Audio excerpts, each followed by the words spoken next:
Morning folks, not a particularly good one. We're off to get new tyres for Johnny.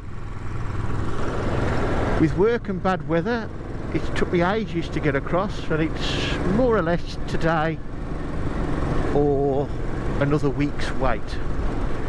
Bone dry here.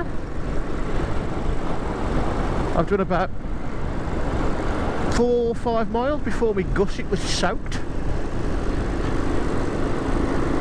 A couple of plus points though. I've got the Altbergs on again, because the last time out I thought they leaked, although there wasn't that much in the way of wet stuff. Could be just sweaty feet during the day. So we'll see later on today how wet they get round the toe area, if indeed they do. Not surprised if there'll be some round the top of the boot, because I've got no waterproofs on, so the rain can get in that way, but we'll see. The other positive is, which is a bit of a sad one in a way, I've got these CEAT brand tyres on, these Pro Gripps with the double P,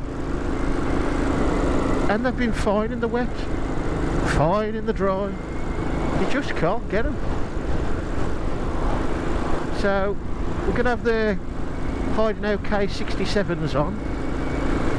I don't think there'll be much trouble with the front, but the rear, even though it's the equivalent imperial size to these, I don't know whether the rear's going to clear all the swing arm and everything, so we will wait to find out. It's lovely now, isn't it? Just got to find a decent weather app or website that gives you a good, reasonably accurate reading, because the Met Office one is rubbish. I mean, I know it's not exact science, is it? But 2 hours out, 2 hours. Anyway, lovely now. If we could stay like this, it'd be great. Mind you, Johnny's going to need a wash and a polish after this day out. Well, here we are folks at Moto 68 at Shifnal, and he's oh, I thought it was closed then.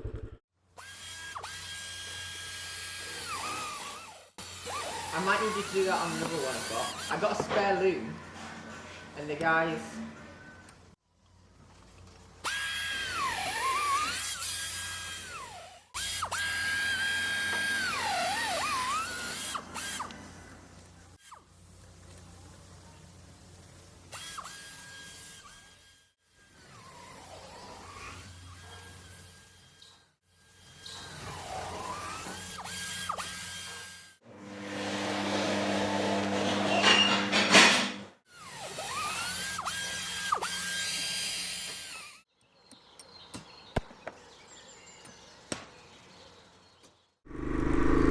Well folks, the rear was a right faff to do.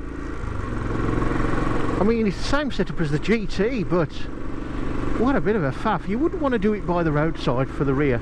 A quick check on YouTube, and to assist, take the pads out the rear caliper. Gives you more room to play then. And if you're having the 400 section, or 4.00 as they are labelled on here, Hiding OK 67 on the rear, you're going to have to drop the tyre pressures down to get a bit of play to get it in place. But there is plenty of clearance, which was a concern. That's fine. The front isn't much different. It's a little larger in profile and everything, and depth. Overall, the bike is sitting now with brand new tyres on somewhere between ½ an inch and an inch higher, which of course gives you a bit more ground clearance. This probably doesn't surprise you. The steering is a little slower. Of course I can't push it yet, I've only done about 3 miles. Riding along the road they feel just as smooth, to be honest. It's hard to say without it being back to back, but you do have to faff, just to underline it, you do have to faff a bit to get the old one out and the rear one in. I don't know what it's like on some of the other styles of bullets, but it can be done, just takes a bit of time. Yes, a little different, but so far not overly different as yet.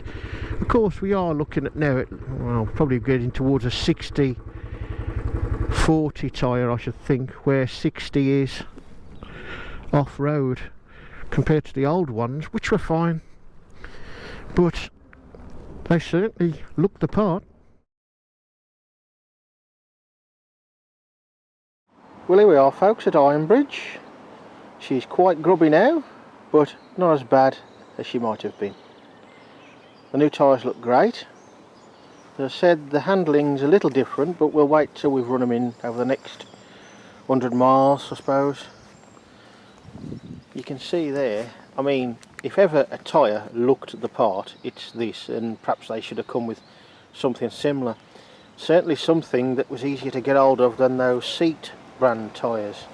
The rear especially is a little deeper, not a massive amount because it wouldn't have fitted in the swing arm, but it does, with plenty of clearance.